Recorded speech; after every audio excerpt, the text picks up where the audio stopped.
To some, they are rock gods. To other, a trio of nerds. From the 1970s to the 2000s, the Canadian band Rush achieved huge success, driven by their virtuosity and eclectic lyrical songwriting. After the death of drummer Neil Peart in 2020, lead singer and bass player Geddy Lee stepped away from the stage, but he has returned now in a spoken word tour to accompany his new memoir. Lisa Desjardins spoke with him for our Arts and Culture series, Canvas. Their sound was hard to label. For 40 years, the band Rush refused to blend in.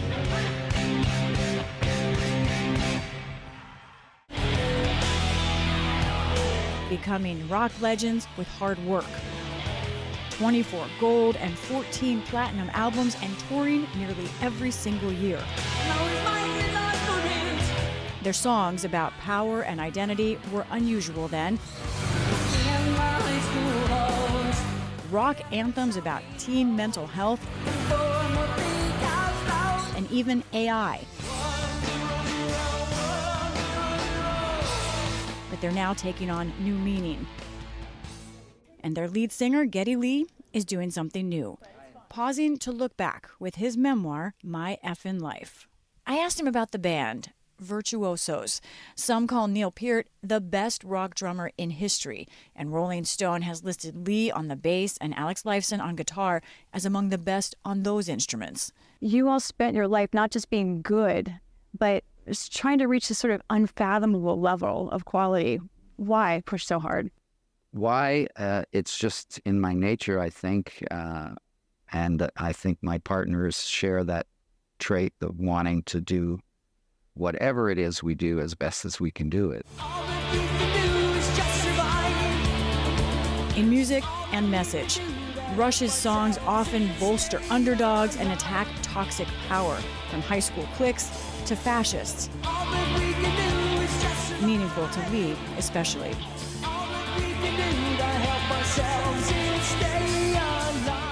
You write in the book how both of your parents survived Nazi concentration camps. I want to ask you, there's an intense debate right now about hate, about speech, culture, and art is part of that. And I wonder, how do you think about the tension now between free speech and rising hate that we see? You know, people are smart. People should be able to discuss things. The death of discourse is not good for the human race. It's not good for improving things. You know, it's through discourse and through educating each other about the things that are important to have a good, safe, peaceful life. That cannot go away. And when you see that starting to happen, it scares me. It really scares me a lot. And I am put in mind of what was going on, you know, in Germany before World War II. There are danger signs all over the world right now, and that worries me a lot.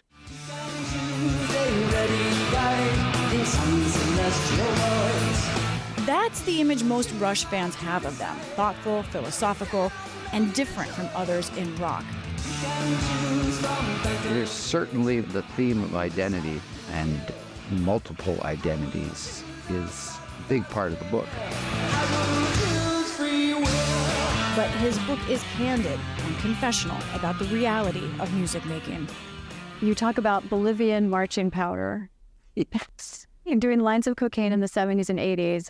I think your fans will be surprised by that. You have to remember, we were very young and suddenly finding ourselves with 23 gigs in a row, for example, driving every night, playing every day, driving, play, drive. And so even our youthful stamina, such as it was, every once in a while needed a bit of help. The problem is that it's an insidious drug.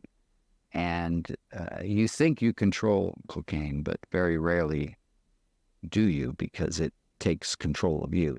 You asked me earlier about our work ethic and our obsessive to be perfect. Well, that's the thing that controlled your drug intake. You know, you can't go out on stage and seek perfection if you're inebriated or somehow distorted or handicapped by a drug. So that's the thing that really did save us. I wanted to come back to that idea of community. the Rush community, the Rush fan base, they love you. I know I'm part of that community. I think the Rush fan base sees themselves sometimes as people who don't fit in everywhere in society, don't think that society looks at them. And they found something in your music that is refuge. Why do you think that is, and what does that mean to you? It means a hell of a lot to me, and it sustained us.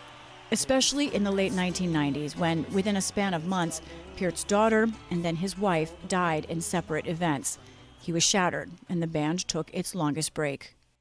When he came back to us and we decided to, go back on the road and made an album, the day we did our first show in Hartford, people had come literally from all corners of the world to welcome us back. And that was so moving. It was so overwhelming. And that was the first time I realized the depth of their ability to relate to us. Now, how did that come to be? It's hard to know. Our earliest fans, of course, loved that we played fast and complicated stuff. And so our earliest fan base was largely males and largely other players, young players. But now it's changed. We have young musicians of every gender, just following us and studying our music, which is, of course, the ultimate compliment. Now Rush's music has become a kind of Rachmaninoff of rock. Complex and challenging, but idolized. Have to ask you, do you think you could tour musically again? Yes, I could. Will I? It remains to be seen. But yes, I could, and I do have a desire to do that.